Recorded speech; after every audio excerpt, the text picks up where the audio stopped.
kulanti wacan oo wanaagsan daawadayaal halka muuqaalka TV waxaad ku soo dhawaataan barnaamijkeena qodobada barnaamijkeena aynu ku eegi doono waxa qayb ka ah Ukraine oo kor u qaadaysa weerarada celiska ah ay dib ugu qabsanayso Kherson. Haddaba maxaa ka jira in ciidamada Ukraine inta badan Kherson ay qabsadeen?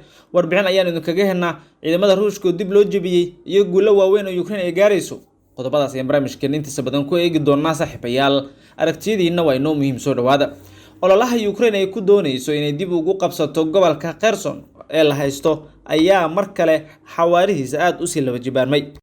ila wareedyo dhowr ah ayaa sheegaya in reer galbeedku ay dusha ka riixayaan in Ukraine ay guulo waaweyn gaaraan oo ay dib u soo nooleeyaan aragtidii ahayd in mar kale Kherson ay qabsadaan. inkastoo Kherson duulaanka bilowgiisa ay la wareegeen ciidamada Ruushka, haddana hadda waxaa socda duulaan iyo dagaalo adag oo kaliya Kherson ku wajahan, taas oo la rabo in dib loo soo celiyo magaaladan oo ay ku soo laabato gacanta ciidamada militariga Ukraine iyada oo ay reer galbeedku siinayaan hubkii ay ku qabsan lahaayeen.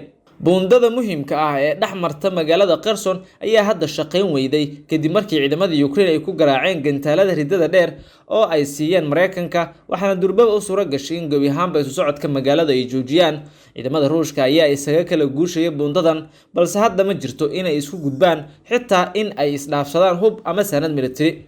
saraakiisha difaaca UK ayaa sheegay in magaaladan ay hadda ku dhawaad ka gooday dhulalka kale ee la haysto, waxaana ku halkaasi ku sugan ciidamo badan oo kamid ah kuwa Ruushka. si kastoo ay ahaataba tirooyinka sare ee Ukraine ayaa ka digaya in Ruushka uu hadda u weecinayo weeraradiisa iyo ciidamadiisa inuu difaaco aagga Kherson, halkaas uu rabo in mar kale uu dib u sii haysto.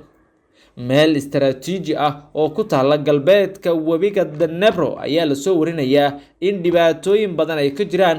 magaaladan waxay ahayd magaaladii dagaalkii ugu horeeyay ee ciidamada Moscow ay ku qaadeen uu ka dhacay, waxaana durbaba soo ifbaxaya dadaalo lagu doonayay in dib loo nooleeyo. ciidamada Ukraine ayaa halkan ku garaacay madaafiic waaweyn, waxaana buundada Kherson gabi ahaanba ay tahay mid aan hadda la isticmaalin, iyago oo hubka gantaalada Hammerska ay Ukraine heshay ay u isticmaashay sida laga soo xigtay la military oo reer galbeedka ah oo ka tagay halkaasi, iyagoo gabi ahaanba sheegay in buundadu hadda isticmaalkeedu aad u liito xitaa aysan isaga gudbi karin ciidamada.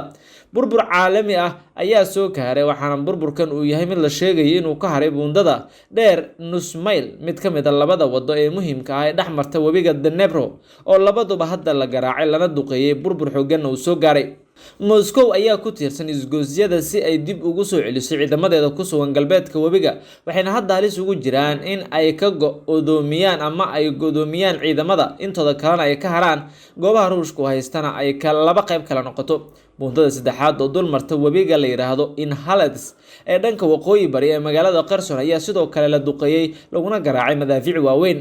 ila wareedyo military ayaa ku tilmaamay Kherson inay tahay siyaasad ahaan kan ugu dhow ee Ruushku uu ku leeyahay dahabka taajka qabashadiisa, taas oo ka dhigan magaalada ugu muhiimsan ee uu gacanta ku hayo. waxay si weyn u wiiqi doontaa isku dayga Ruushka uu ku doonayo in uu ku rinjiyeeyo ama xitaa uu qabsado afti si Kherson loogu daro dhulka Ruushka uu leeyahay. warbixin sirdoon oo maalinle ah oo ka soo baxday saraakiisha difaaca ee Britain waxay sheegaysaa in weerarka ka hortagga Ukraine ee gobolku ahaa xog aruuris aad u ballaaran oo ay ku doonaysay in awood ay ku qabsato, iyagoo inta kale ku daraya in ciidamada Kiev ay u badan tahay in ay sameeyaan ama ay dib u sameeyaan buundada koonfureed ee webiga Inhalets, taas oo dhigaysa sohdinta webiga Ruushka ee qabsaday dhanka Kherson. markii loo eego Moscow waxay hadda ku dhawaaqday tirada ugu badan ee ciidamada jihada Kherson, ayuu yiri Oleksiy Danilov oo ah xogayaha golaha amniga qaranka ee Ukraine, isaga oo xalay shajaraad qabtay. BBC-du ma aysan awoodin inay si madax bannaan u xaqiijiso iyada iyo warbaahinta kale hadalkiisa. si kastoo ay ahaato la taliyaha madaxweynaha Ukraine Oleksiy Aryzhov ayaa ku raacay in ciidamada Ruushka ay ku wareejinayaan ciidamadooda dhanka koonfureed, iyagoo filaya weerar rogaal celis ah oo ay u bedelaan waa difaacooda istaraatiijiyadeed. dhanka kale ciidamada Ruushka ee ku sugan bariga ayaa sheegay inay qabsadeen xarunta labaad ee tamarta ugu weyn ee Ukraine, warshada dhuxusha samaysa iyo sidoo kale goobo kale oo istaraatiiji, waxaana ay ku tilmaameen faa'iido xeeladeysan inay heleen markan. saraakiisha Ruushka ee u rakiban ama Kherson ku sugan ayaa rakibtay madaafiicda waaweyn, iyaga oo weerar madaafiica bilaabay si ka duwan waxyeelada buuntada, taas oo qasabtay in la xiro isu socodka dadka. isagoo la hadlayay wakaalada wararka ee Raya waxa uu ku-xigeenka hogaamiyaha magaalada uu sheegay in doomaha iyo buundooyinka bantoonka hadda la isticmaali doono beddelkeeda si loo ilaaliyo isku xirka webiga Danebro iyo dhulka intiisa kale ee Ruushka uu qabsaday.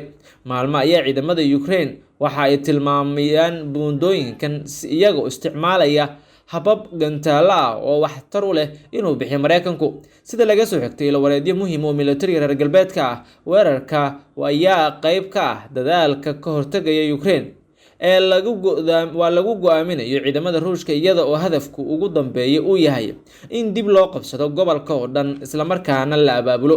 Haddii ay caddaato in uu guuleysto ololaha hamiga, waxa uu siin doonaa kubcinta aadka loogu baahan yahay Kiev, iyada oo lagala wareegayo Ruushka xaruntii ugu muhiimsaneed ee ilaa hadda la qabsaday tan iyo markii duulaanku bilaabmay magaalada Kherson. Magaalada koonfureed oo ay ku noolaayeen 290 ka hor dagaalka ama 290 kun oo qof inta uusan dagaalku bilaaban ayaa waxaa maamula mas'uuliyiin ay taageerto Moscow tan iyo bilowgii dagaalka. Toddobaadkii hore wasiirka arrimaha dibadda ee Ruushka Sergey Lavrov ayaa sheegay in diiradda militariga ee Ruushka aanu hadda ahayn bariga Ukraine oo kaliya, balse ay sidoo kale diiradda saarayaan gobolada koonfureed ee Kherson iyo sidoo kale Zaporizhzhia.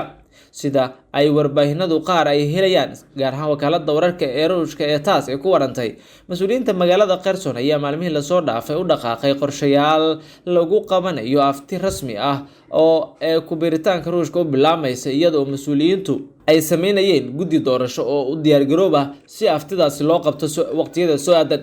Mareykanka ayaa ku eedeeyay Ruushka inuu isku diyaarinayo in uu si sharci darro ah u qabsado qaybo badan oo ka mid ah Ukraine.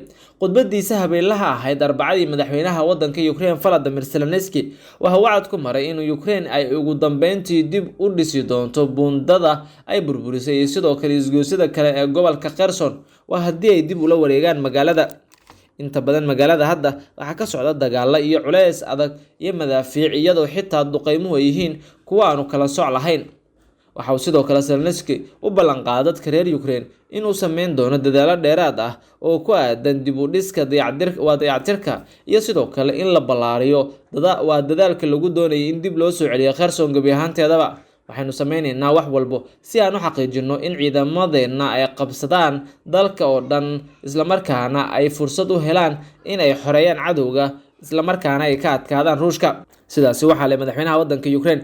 Ruushka waxa uu Kherson ku qabsaday iska caabin yar maalmihii hore ee dagaalka, iyo sidoo kale guuldaradii ciidanka ammaanka ee Ukraine ee ku fashilmay inay burburiyaan goobaha laga gudbay ee webiga Danebro. Waqtigaas ayaa la rumaysan yahay in ay toddobaadkii hore keentay in Master Zelensky, madaxweynaha waddanka Ukraine, uu shaqadii ka eriyay agaasimihii wakaaladda wararka Evan Bakanov iyo dhammaan saraakiil kale oo ka tirsan sirdoonka, waxaana dhammaantood ay wajaheen caqabado siyaasadeed oo ballaaran oo muuqan kartay ama u muujin kartay in ay dadaaladooda ku bixinayaan sidii ay u heli lahaayeen qorshayaal muhiim oo istiraatiiji ah.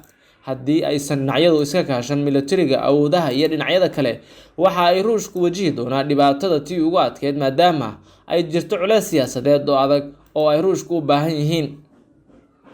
Gudahaan saxabiyaal, halkaas aynu kusoo gabagabeynaya barnaamij wareedkeena. Tani qaybta kale intaan ku kulmi doonno waa bahda barnaamijkooda leh nabadgelyo.